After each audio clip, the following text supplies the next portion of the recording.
Welcome to the vlog! This week, it's going to be another helpful topic, hopefully, lalo na para sa inyong mga nanay or even singles who are living on their own or they have their own spaces or nakatira pa rin kayo together with your family and you want to do them the favor of organizing your home. Well, today, that's gonna be our topic. Paano nga ba tayo mag-organize ng bahay natin? I think if there's one thing na nagawa ng pandemic, ito yung na-realize natin kung gaano ka-importante pala yung space natin sa bahay. Diba? Na dapat pala pinaglalagyan din natin ng panahon kung paano ito nakaset up. Dati kasi, we just go to work, then go back home to sleep. Hindi tayo masyadong nag-stay sa bahay. So, ngayon na wala tayong masyadong choice but to stay at home, we begin to see how we can actually improve our homes. So that's what we're gonna talk about today. I'm going to help you organize this. If you're somebody who's lost, ano ba, saan ba ako magsisimula? Gusto ko i-organize. Pero kasi talaga, aminin natin, na pag nakikita na natin yung kalat and a lack of system in our homes, it can be overwhelming. So my goal for today is to help you to not be overwhelmed. And for that, I'm not gonna be the one talking to you or sharing with you, but more my friend, Issa. Issa, who is the owner of the Neat Obsession, she's the one who founded it and has helped many lives in the Philippines. Nag-branch out na siya, hindi lang sa Pilipinas, because she's got clients that she would talk to over Zoom and guide them about, organizing their space. Sabi ko, Isa, kung gusto kong mag-organize ng bahay ko, ayusin yung bahay ko, saan ba ako dapat magsimula? And she said, then, we will start with the mindset. Ang una kong tanong, dahil ba sa pandemic, when we got stuck in our homes, lalo ka pa bang nag-ayos? When I started kasi the business, parang nasanay ako na okay na lang na gano'n na yung bahay namin. Parang same ayos, same setup, ganyan. But during the pandemic, ang dami ko talagang naayos again. Kasi yung pag-aayos lang, yung feeling ko meron akong control eh. So last year, it was so parang ang hirap ba i-position yung feelings mo, 'di ba? During the pandemic, parang you don't know how what to feel, you don't know what to do, and it feels like parang you're stuck, parang ganon. And when I organize, I feel like parang there's something in my life that I can control. Gamit lang to so walang opinion, walang reaction, diba? So when I fix it, at least there is an aspect na kaya kong ayusin, kaya kong sabihin na, ito, ako yung may control nito, ako yung kaya ko tong gawin, parang gano'n. Diba? Kasi hindi ko na kayang kontrolin yung nangyayari sa labas eh. Oo nga, no. Ako rin kasi when the pandemic started, parang yun na-realize ko na, syempre, nakaka-anxious na nawalan ka ng freedom, nawalan ka ng control over things. So you have to focus on the things that you can still control. And you're right. Fixing the house has been like very therapeutic, I guess, for a lot of people. And that's kind of why I called you also. Ano ba ang magandang mindset para sa isang taong gustong ayusin yung bahay niya? Before you start organizing, dalawang bagay yan eh. It's either you have a desire to fix things, or the other one is you have the need to fix things around you. You also have to take note that there is also a need for you to be organized. One is, if you're overthinking already and you think like parang alam mo yun, parang in control na ba yung mga gamit versus sa ikaw yung nagko-control ng gamit. Does that make sense? Parang, does it happen to you na parang ayaw mong pumasok sa isang kwarto kasi maaasar ka lang? So, ibig sabihin, punta na ng kwartong yon. So, that is your signal that, okay, bakit ako naaapektuhan? Why am I feeling stressed na? Then, maybe it's time for you to organize. So, again, if you, that is the mindset, no? There has to be either a desire or a need. So that you can act, right? Because you cannot act on something if wala naman talagang pinanggagalingan, diba? Okay, we got that out of the way. What is another mindset? The tendency of, living our lives kasi depend on, how well do you know yourself? Kasi ang nangyayari is, it's either you live on the past, you live on the future, konti lang yung present. So how you understand your season is connecting it to the roles that you play every day. Are you a mom? Are you a single professional? Are you a mom of 2 kids, 3 kids, diba? So, ibig sabihin, kapag na-identify mo yung season na yon, yun dapat yung mga gamit na evident sa bahay mo. Ano siguro ang practical tip na mabibigay mo sa isang tao sa pag-intindi ng season niya? Sorting is very basic. We actually teach Yes. right? So parang as early as 1, they can identify alin ng shape, alin ng letters, alin ng numbers, diba? So parang if the kids, they can do sorting. So same as lalo na tayong adults, diba? So when you sort your things and pinagsama-sama mo na yung pare-pareho, now based on your season, alin ba dito yung mga nane-neglect ko? Tsaka alin ba dito yung madalas ko palang ginagamit? And once you identify that, then kung hindi ka pa ready mag-let go, iset aside mo muna yung mga nine-neglect mo. Yun yung ilagay natin sa mga matataas na part ng bahay mo. Diba? Like halimbawa sa closet, when you sort out your clothes at wala namang winter sa Pilipinas, diba? So itago muna natin sa taas na part yung mga pang-winter because that's not our season here. Diba? We don't have that kind of season here. Tinatanong kita, Rica, what is your priority? Ano yung gusto mong ayusin? And when you say, kailangan ko yung kitchen, kailangan ko yung ganito, kailangan ko yung ganyan, minsan stop muna, one area lang because at the end of the day, what's important is you should have, you should feel accomplished. That is so important. Because if hindi mo ma-accomplish ang isang task, wala ka talagang matatapos. And you know what I also like about what you're saying is that by just doing your first step, no, yung sorting, kung lost ka sa sarili mong season, pag sort out mo, kahit naman sa heart, di ba? Parang pag lost ka, sort muna natin, ano ba yung nararamdaman ko? So what do I have? When I see my things, that's actually, nung ginawa ko, this time, sabi ko, ang dami ko na palang expired na gamot. So marami ka kasing mahahanap na hindi mo na pala talaga kailangan. According to your season, tinatago mo lang. So, well, in the process of the homeward technique, no, so I say that sorting, you don't have to overthink, you don't have to, put so much emotions to it. Physically tiring lang siya because sakit sa likod kasi parang nagsusungka, di ba, ng gamit mo, ganyan. And then the next step is, now, this is the process where you need to detach naman. Now, in detaching, that's when you practice naman, how do I be objective and look at things and really identify and tag it. Last part of the process is now you rehome. When you rehome something, it means that you're committed to it. Diba? You accept to yourself that, okay, aalagaan ko tong gamit na to because I'm now putting it in its home. Just like how we establish a home, diba? Na parang kaya tayo nag-create ng home is because we commit to take care of whoever is inside, including your kids.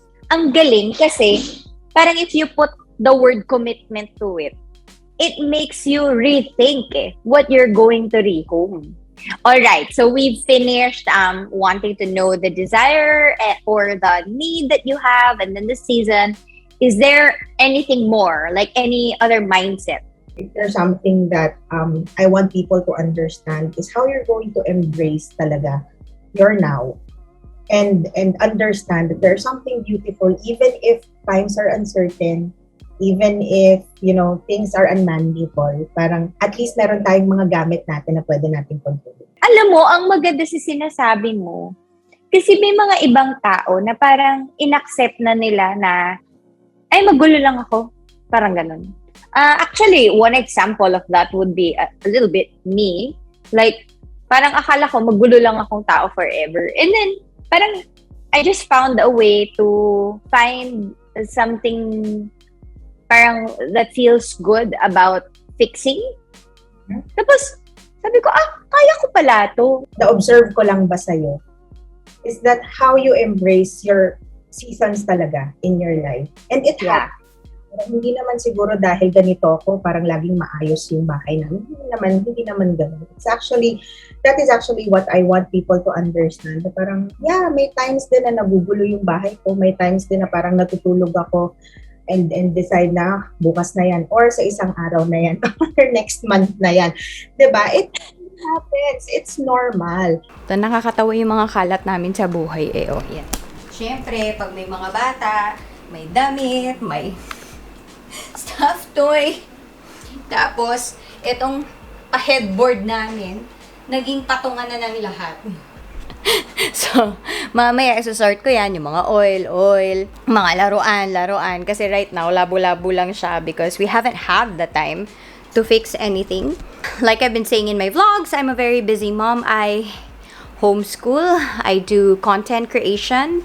I am starting up a lot of things in my life. And so, cleaning and organizing really needs like a set time. Kasi ayaw mo rin naman na umpisahan, tapos tsaka mo na lang babalikan, di ba? So, ito na yung panahon na pinili ko at sana magtagumpay tayo this time, no? But, do not make it a point na parang wala na, hindi mo na kayang kontrolin. Alam mo yon, parang wala ka nang magawa.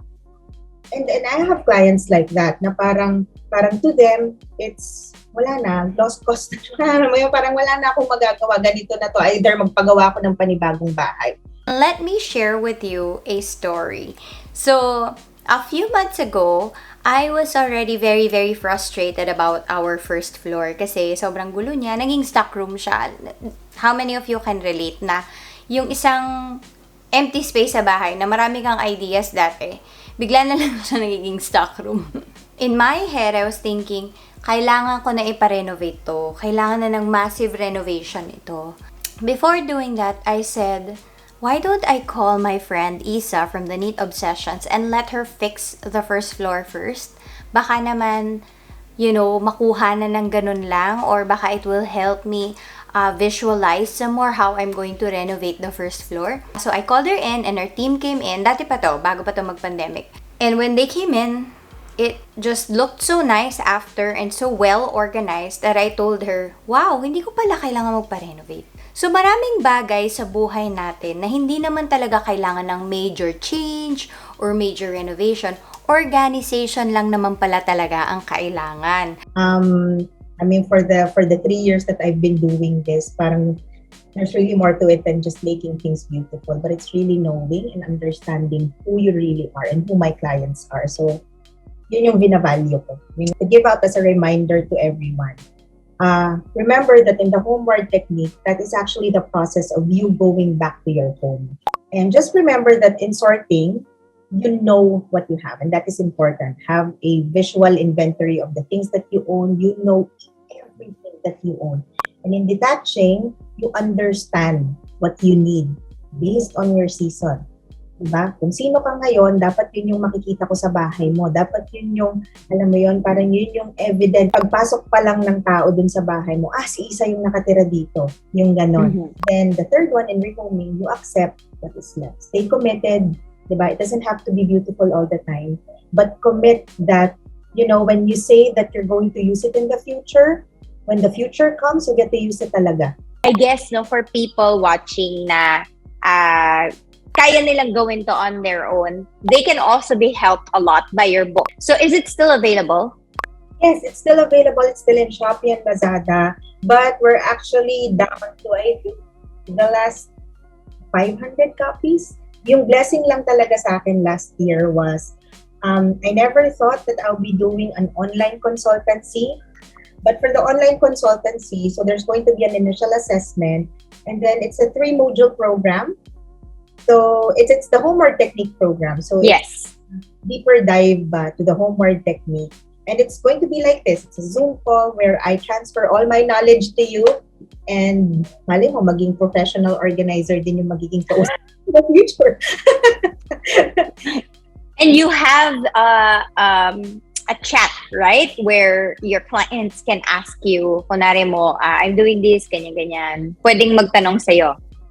Yes. So that's part of the program where I can be there every step of the way when they're doing their organizing task. I just feel so much for the people out there also kasi parang a lot of them have experienced nga na parang nung nag-pandemic, na lockdown, na quarantine, na parang na-feel nila na, ay, hindi pala home yung home ko. Na mas home ko pala yung opisina ko. Or mas home ko yung ibang So parang thank you, because I think this will be such a gift to those who are watching, that finally they can be home again. So hi guys, we are here in our garage and today is going to be the beginning of, I don't know, week-long, month-long, just turning the whole house around, fixing it finally after deciding to not yet move. The next decision was to organize this, to put things in order. So come and clean with us. Everything that stays can be put here. Hi Manu. Okay.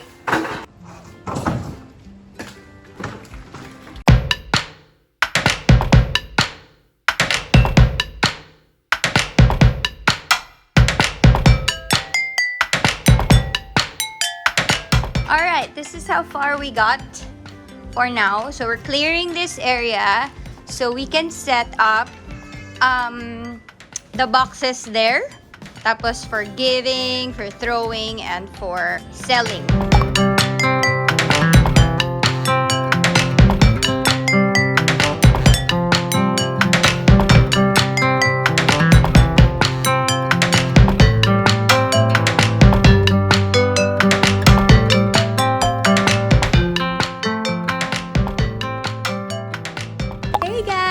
So this is my second day of decluttering, fixing, organizing, sorting. Labo-labo na, no? So I want to show you our kalat now. Ito yung kalat namin. Ayan na siya. May mga tinanggal na ako dyan. And if you see, here are the boxes. So the boxes contain some things that are for sale and then some things that are for giveaway. I just wanted to give you an update na I'm progressing, although very slowly. So ito, example ng isang wala na. Kasi yan yung luma naming pang laundry. Ayun na, may bago na kaming washing machine. And so we're giving away quite a lot of stuff. Iniisip pa namin how to strategically give them away. Some of them we gave to Ronaldo already because she's gonna go home to her family. And they're building a house also. So tamang-tama na kung ano yung mga, yung sobra-sobra na namin. Minsan kasi tatlo pala yung sandok namin, di namin alam. So yeah, I'm gonna go inside. I already got some things from this floor to bring it up and then rehome it.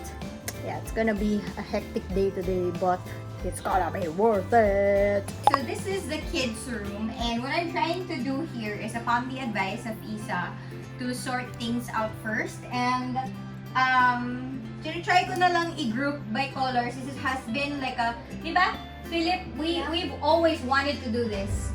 So like sort it by colors. Yeah, because that's easier. Now it's your job to keep them in the same container all the time. But anyway, so it's not yet done. Sorting. I took out some things na sobra namin, pero I feel like after the sorting process, I'm going to declutter again and see maybe I've doubled somewhere. Okay, it's already nighttime and the boys are enjoying the newly organized room. I haven't done the reveal yet because I'm just so tired from like everything that I had to do to accomplish this organizing. So baka bukas na ang reveal. But for now, I'm just so happy that this room feels clean and organized. Hey guys, so this is my third day of decluttering, sorting, and all that. That kind of overlaps for me. That's a process. Ay, ano ba itong pagmumukha ko? Meron yata ako mga ano dyan. But, okay. So, the process of Issa, or Neat Obsessions, is that you start with sorting and then you remove what is, you know, you feel like you can do without. Katulad nito. So, I'll show you. Decluttering gamots in life, yung mga gamot natin na, alam niyo kung ano to? Lahat yan expired na. Can you imagine that I've been keeping all of that in my cabinet for the longest time? It has taken up space without me knowing na wala naman na din palang magagamot itong mga gamot na to.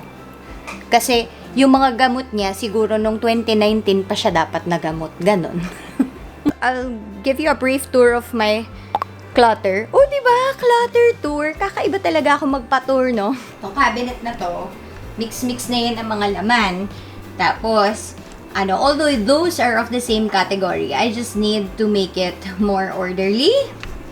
And then, later on, dito tayo. Sana abutin natin. Lumuwang-luwang na yan.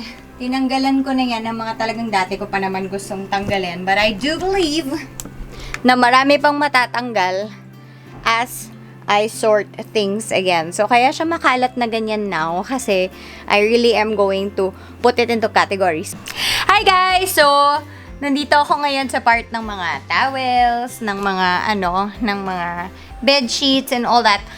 This is something that Neat Obsessions already made for me before. Ito yung mga lalagyan ko ng sheets from kit or keeping it together. So, bumili na rin ako ng label maker actually for my own house. And I just wanted to bida these I really buy from them. Like, ang dami-dami kong bote tsaka mga containers na galing sa keeping it together. As in, parang kind of like, retail therapy ko siya before, na bibili ako ng mga ganyan. They're so useful, especially these containers, like soft containers that they made. KIT or keeping it together. Soft siya.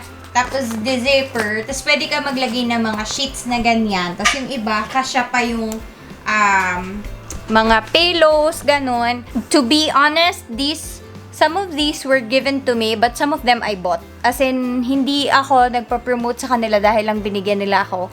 Matagal na akong fan ng keeping it together. Yeah, like, you can see in my cabinets. Ayan, nakaganyan sila. Before pa. So, next na to, yung mga buting-ting namin dito. Oh my gosh, bakit ako may... Tingnan nyo naman yan. Bakit ako may sharpener dito?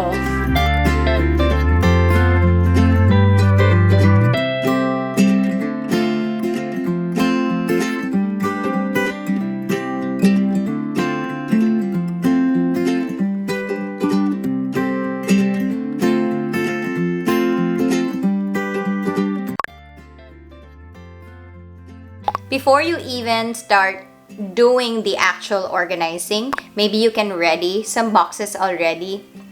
Kasi ang napansin ko sa sarili ko, kapag wala akong lalagyan na specific para sa mga maaari kong tanggalin, ang nangyayari, nasa stock na naman lang siya ulit dun sa kung saan siya nanggaling. In that decluttering process, I would highly suggest that have like boxes ready. One for giveaway, one for selling if you're going to sell, or one for donating. It depends on you. Ano ba yung mga categories ng buhay mo? Yung iba naman tapon lang talaga. So, naglalagay na talaga ako ng basurahan or like a garbage bag para diretso na dun yung mga parang alam mo naman na, sira-sira naman na tong laruan na to, diba? So, that's number 1. Number 2, collect and have it on standby na your containers. And what are these containers? It could be like baskets, boxes. And may tip lang ako. Ako kasi, pag niliregaluhan ako ng mga tao, may mga may mga basket or mga boxes.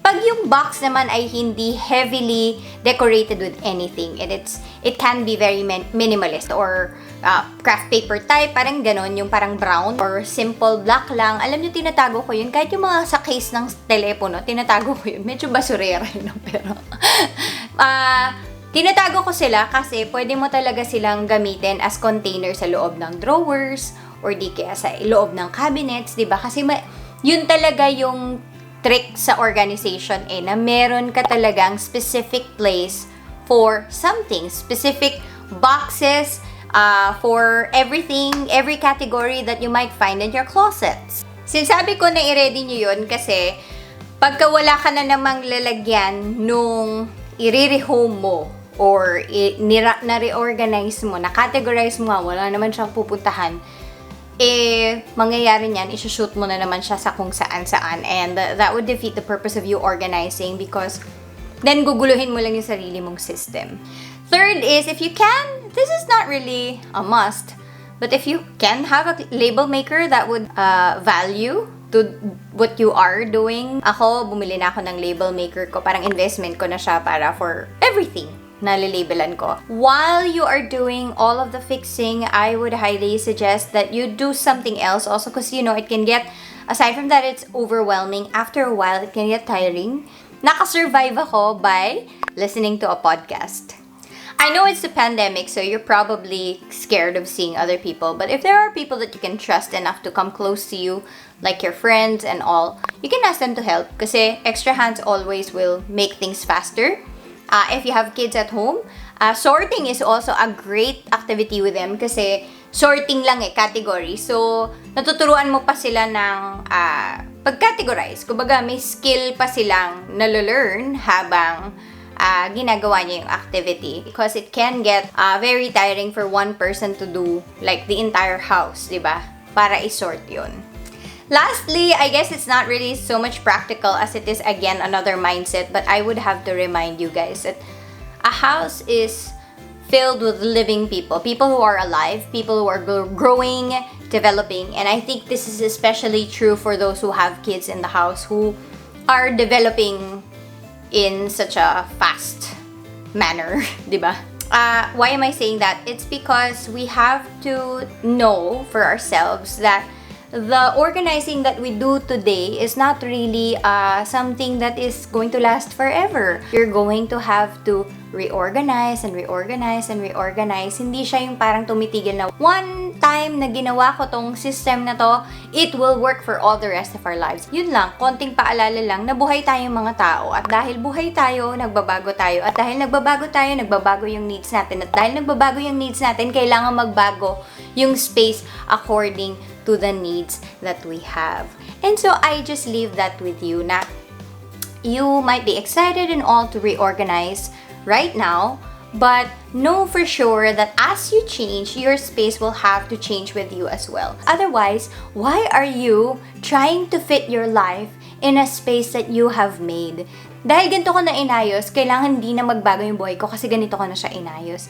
Mali naman yata yun, di ba? Dapat yung space mo ang mag-a-adjust sa'yo. But all I'm saying, where you can and how you can do it, however you can do it, gawin nyo para mag-serve ito sa inyo. Tandaan nyo po, yung bahay nyo ay dapat na makapag-serve sa inyo. Alright guys, thank you so much for joining this vlog. I hope it helped you. I hope it empowered you somehow. And I will see you again next week. Again, thank you Issa for sharing your knowledge with us. And if you guys want to get her services, again, just look at the description box below and everything will be there. Bye! I'll see you next week. Like, share, subscribe if you haven't yet. Bye!